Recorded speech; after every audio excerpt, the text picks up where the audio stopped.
melodic heavy metal.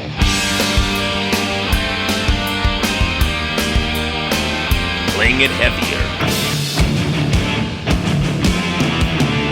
Louder. Raunchier. Faster.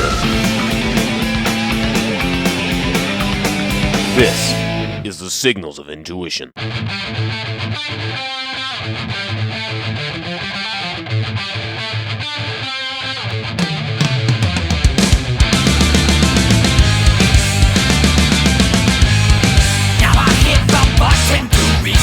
There's Metal Church right there with the lead-off track from their latest record, 11, that is Reset. And that band features the classic singer Mike Howe, who sang on the Blessing in Disguise, Human Factor, and Hanging in the Balance album. He's back after more than 20 years out of the band, and we have him on the show, so let's get him on the line right now.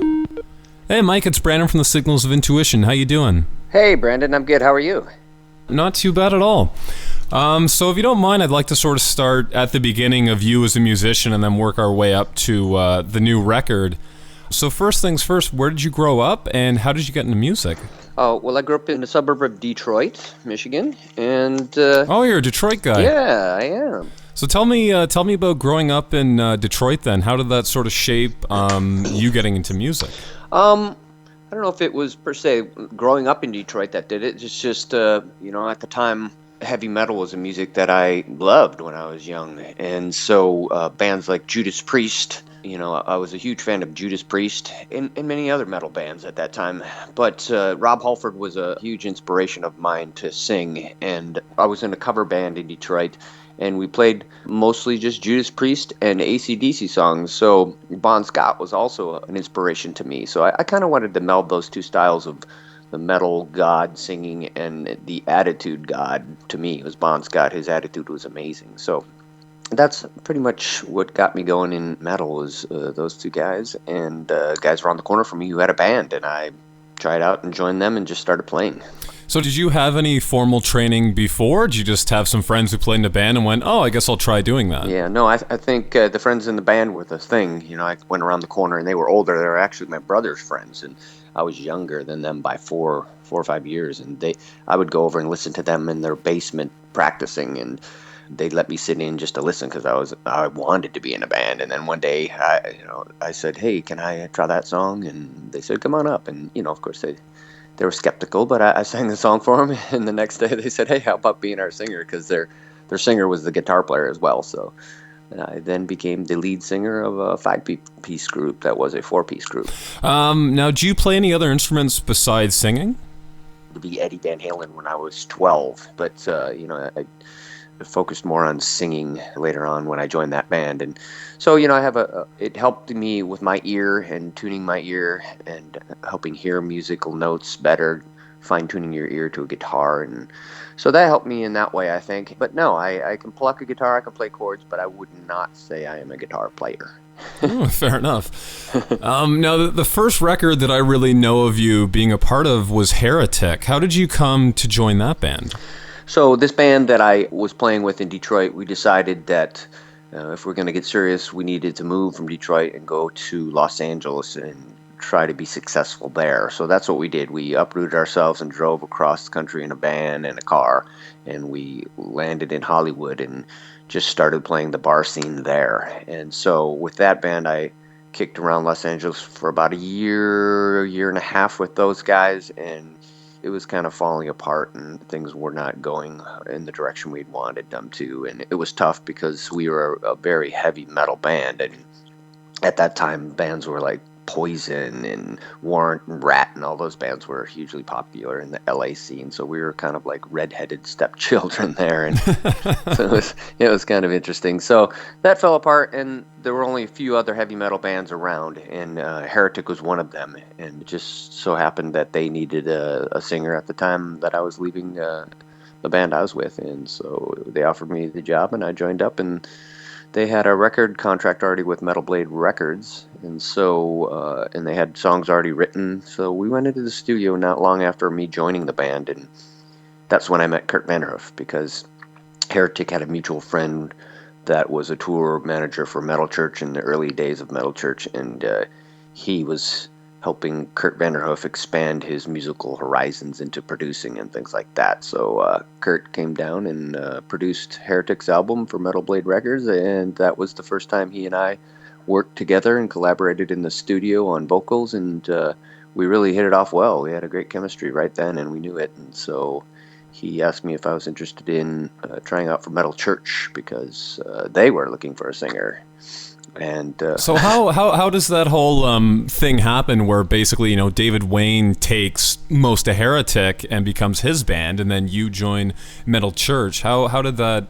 Was Metal Church because Metal Church is from Seattle, right? That's correct, yes. So how did that all sort of happen then? Did David Wayne live in LA, or what happened with all of that? So my understanding is that, when Kurt asked me to try out for Metal Church, I flew up there and did some singing with the band, and Kurt had written this Opus song that he was really jazzed about, and he asked me if I would sing a demo for it, and it was called Anthem to the Estranged. And so I demoed Anthem to the Estranged and played with those guys, and went home, and a week or two later, Kurt had called me and said, if you want the gig, you have it. So I joined the band, and I think Dave's natural progression for him in his mind was, because they were from Seattle, so I had to move from Los Angeles up to Seattle, and Dave was probably naturally going, well, I'm going to go down to LA and see what kind of scenes there and what kind of band I could join down there. And maybe for him it was just like, oh, well, there's a band, Heretic, that's looking for a singer, so maybe it was just a natural progression for him as well. So I don't know really more than that. Oh, okay, fair enough. It's just one of those ironic coincidences, where it's just like, how is it basically they switched? Yeah, well, we felt the same way. He joined Heretic after I was already in Metal Church, so it was him finding a band after he'd left. So I was already in Metal Church, and then we heard that news, and it was like, well, that's interesting, just like everybody else is saying. Now, when you joined up with Metal Church, take me through sort of the writing and recording process of Blessing in Disguise. Like, was the whole record already finished, or did you get to come down and really kind of put your stamp on what they were working on at the time? Yeah, so they had already written the record. Kurt had written most of it, along with Craig, and, had some tunes on there, I think. But I believe Kurt had written the majority, and when I came in, we co-wrote Badlands together. So that was the first song that I actually got in on with Kurt and started writing with him as a member of the band. So we went into the studio with most of that material already written. So after we recorded Blessing in Disguise, we went on the road for a year or more supporting it. And then when we got off the road to do that, that's when I got into the Kurt's studio down in Aberdeen, where he lives, and we started writing, for the first time, a full-length album together, and The Human Factor was the result of that first collaboration. And now tell me sort of, you worked with two pretty esteemed producers, Mark Dodson and Terry Date. How do they sort of differ in their approach in the studio, and what did they sort of bring out of you guys as musicians? Yeah.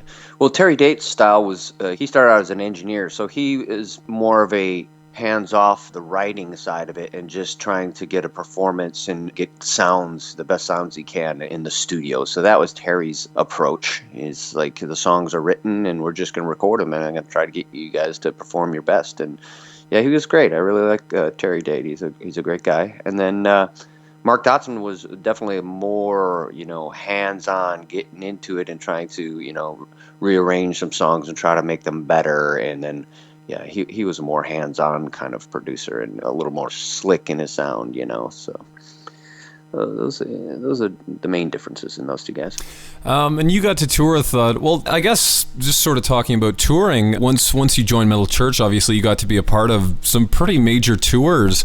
What was that like, sort of going from playing smaller clubs and being sort of the Detroit boy, and then you're kind of up on the big stage? What was that experience like? Well, it was awesome and crazy all at the same time. I was just, here we go. I'm in a real traveling touring band, and it's all of a sudden life on the road. And yeah, it was very exciting and new, because the previous bands I was in were, one city based basically. So we didn't tour or travel or anything. So this is the first time I was in a band that got on a bus and started driving town to town. And it was awesome, and it was new, and it was very exciting, but it was also grueling. You're trying to play every night and stay healthy and eat and sleep. And in those early days, we were 20-somethings, and everyone was still having a good time and partying, and Mike Howe is not the partier, because I wanted to be a singer and I wanted to take care of myself and my vocals, and so that was a bit of a rub, and it was a tough going,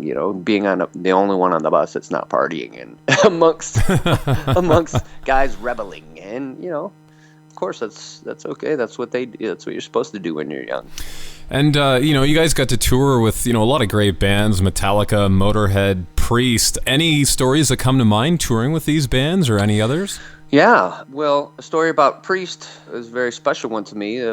Since Rob was an idol of mine, and I got to tour with him. So it was a dream come true in 1991 when we did the Operation Rock and Roll tour. And so not only playing with him, but meeting him, and him being such a great guy and humble, and talking with us and just being a friend to us was a great experience. But then when we returned home to Michigan, where I grew up, we played a place called Pine Knob, which was one of my first concerts there. So that was a great experience to me, and my whole family came out to see the band. And so my mother, who knew that Rob was very special to me when I was young, asked me if she could have her picture taken with Rob. And I said, well, I don't see why not. Rob's a really nice guy, and I'll ask him. And so after our show, in the meet and greet tent, we'll see if we can get that done. So after our show, I went back into the tent behind the stage. At one table, there's my family sitting, my mom and everyone. And then Rob's across the other side of the tent with some press people. And so I go over to Rob and I say, hey, Rob, my mom is here, and she was asking a favor, knowing that you were a huge influence on me, that she wanted to get a picture taken with you. And Rob turns to me, he says, in his British accent, he says, well, let me tell you, Mike, your mom is just like me mom. She's all up in it right away. She came over here already, and she got in here, and I took a picture with her. So I was standing there, smiling, and said thanks to Rob. And I look over at her, and she's looking like she's a little girl with her hand caught in the cookie jar, and it was a very special moment for me. And so now I have this picture of my mom and Rob Halford backstage in 1991 at the Pine Knob. So. Oh, that's so cool. How much did you, just completely fan out the first time you met him when you went on tour? Like, were you just beyond stoked at that point to go on tour with him? Oh, sure. Yes, of course. But, you don't want to show that. You keep it close to the chest. But, yeah, it was amazing, of course. Like anyone meeting an idol of theirs, it's a great moment in your life. And we had lots of great moments. It was a great time in my life and a great career I had, and I was very thankful for all that, and I still am. And we played a show in London. We toured with Saxon and then did a few shows at the end of the tour on our own, and we played the Marquee in London. And Metallica called up our management, and they were in town rehearsing at SIR Studios for a big world tour they were going to start, and they called and asked if they could open up for us at the Marquee in London. So wow. Yeah, they did that. They came down, and right before the show, they came in the dressing room, and we, said hi, thanks for letting us do that, and I went out and introduced them to our crowd, and the crowd went crazy, of course, and out came Metallica playing a set before our set, and then after they were done, they went out to the soundboard and watched our set, and that was great. And then after the gig, we all went out and had some beers at a place in town there. So that was a really memorable show. That's unreal. You get to be one of the bands who said Metallica opened for us. Now, I know, obviously, the popular music scene had changed quite a bit by the mid-'90s or so. How do you think Hanging in the Balance differed from the first two Metal Church records that you were involved with? Well, I think Hanging in the Balance was just a natural progression of our writing style, Kurt and I. And I think we were developing, quite well in what we wanted to do and who we wanted to be. But unfortunately, all the outside influences were taking its toll on that direction that we had. We weren't the strong businessmen at 20-something years old that we should have been. And when you're not headstrong and in charge of your careers like you should be because you're 20 and young and maybe not as self-assured, you kind of let outside influences influence you in a bad way sometimes. And that's what happened. Our management was not really seeing our vision. They had a vision different, and they were trying to push that. And it was creating friction, and they were doing things that was not true to how we felt. So there was many things going on at that time that was just adding up, many straws, so to speak, that were piling up to break our backs. And I'd like to point to one example just to clarify this is the record cover for Hanging in the Balance. That was something that I did not like at all. It was an embarrassment to me, and I did not want that to happen. But like I said, I was not strong enough at that age to stand up and say, no, this is not happening. And the management company won out over me in the decision. So, and that is a big part of why I came back with Kurt, is we talked about how it would be different this time. And there are no management companies or big record companies trying to influence us. And, there's maybe some unfinished business we wanted to attend to by putting out another record this time in our lives to say, this is what we really envision Metal Church as it is, Kurt and Mike writing it, how we wanted to in the past. So we tried to pick up from Hanging in the Balance and write, record, mix, and present an album all on our own terms. And we're very happy for that and thankful that we got to do that. And so that's where we are now. Is that ultimately what brought about your exit from the band initially, was just sort of being unhappy with the state of things at the time? Yeah, all that. There was the one example of the cover was just it wasn't small, but many things were being pushed on us that we did not agree with, and we could not stop because we had a management company that, believed that they knew better than us. And, in hindsight, I don't think they knew better than us, and they should have listened to us and tried to let us be who we were and try to present that. Instead, they were trying to mold us, and that didn't work out so well. Right. Now, obviously, at least to me, it sort of seems like you dropped off the face of the planet for 20 years in regards to music. And I remember there being all kinds of speculation. You'd become a minister at a church and all kinds of different theories. What were you up to between Metal Church records? I was raising 2 boys and living a domestic lifestyle like everyone else. Fair enough. Not quite as glamorous as I guess what some people assumed you'd done. Yeah. One thing I do remember you doing was guest vocals on a band called Majora's album Illusions. How did you get hooked up with those guys? Yeah, I'm sorry, it's pronounced Megora. They say they're Swiss guys, Megora. But they toured with us over in Europe, and on one of the last tours we did, and they're just great guys, and we became friends with them because they were such nice guys and trying so hard. And so it was just kind of like a favor, a buddy doing a buddy a favor, and that's why I sang it for him. Did you fly over there? How did that work out? No, it was done over the internet. Yeah. Oh, even in those days, because that record was like 96 or something. Yeah, and what's funny is I can't even tell you how I did that. It's raising 2 boys kind of can erase some brain cells over time. I can imagine. Okay, so you sort of alluded this, but let's come up to the present day now in your new record with Metal Church. Take me through the process of you rejoining the band, and basically the whole band, I guess, came out of retirement, right? Because they sort of ended it with Ronnie Monroe, and that was kind of it, as far as I understood. They ended it, I believe, in 2009. You'd have to talk to Kurt about that to get the exact dates and all that, but they had hung it up in 2009, I believe. But then I think they sorted through some problems that they were having and then decided to give it a go again. So they were back. They'd made another record called Generation Nothing like a couple years ago, 3 years ago probably now, and so they were still playing. But then they had differences with their singer, and I think he ultimately left. And that's why, Kurt got a hold of me and was saying, Mike, I'm about to hang up this whole Metal Church thing because I don't have it in me to go and look for a 4th singer, and what do you say about would you like to give it a second shot? And so that began a series of conversations over a lengthy period of time about, why would we want to do this and how would we do this and the logistics of it all. And we took our time and took it baby steps, saying, there's no hurry. Let's do this. I'll send you tapes over Dropbox over the internet and see what you think. And we'll take it one step at a time. And that's exactly what we did. There was no pressures. And it just started evolving. And the chemistry was there. And we were like, wow, this is something. This is exciting. We feel like we're back in the studio writing for the Human Factor like 20 some years ago. We feel young again and we're inspired and the chemistry is back. So the ball kept rolling and we just kept this calm, let's have fun doing this. There's no pressures, there's no goals to meet other than writing the best record we possibly can. And I think with that attitude, we really had a good time, and it shows. Right, absolutely.